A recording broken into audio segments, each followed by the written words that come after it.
Председатель парламента Республики Молдова Игорь Корман, премьер-министр Юрий Лянке, ряд министров и чиновников из правительства приняло участие в расширенном заседании Народного собрания Гагаузии, которое состоялось 22 января в Камрате. Председатель Народного собрания Дмитрий Константинов выразил благодарность руководству страны за визит, который расценил как возможность гагаузскому народу чувствовать себя полноправным. Уважаемые коллеги, я еще раз хочу поблагодарить все наше руководство, которое нашло сегодня время, и приехали к нам. И вот у нас получился такой диалог в таком формате. Это редко бывает такое. Это дает возможность нашим людям тоже полноценно чувствовать себя гражданами нашей республики.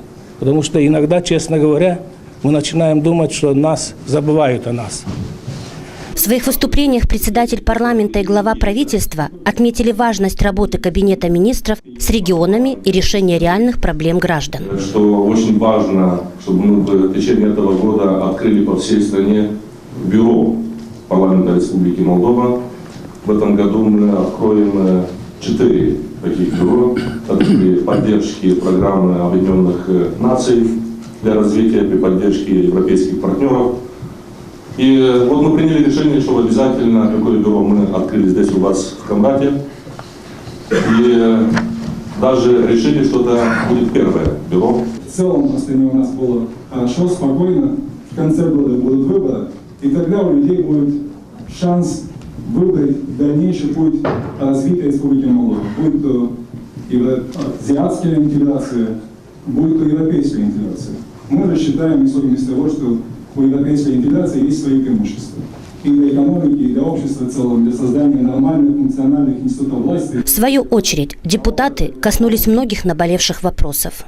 Вы все знаете, что есть точка невозврата.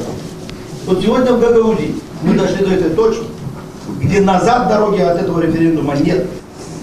Когда еще Воронин был у власти, мы его спрашивали, почему вы допускаете такое, чтобы румынскую историю изучали у нас, или же румынский язык называли.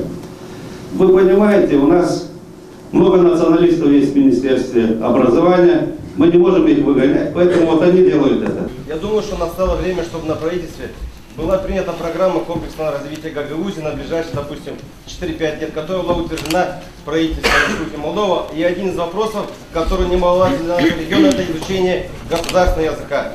Народные избранники выступили с конструктивными предложениями. Руководство страны выразило надежду на то, что во время дальнейших встреч разговор будет более предметным.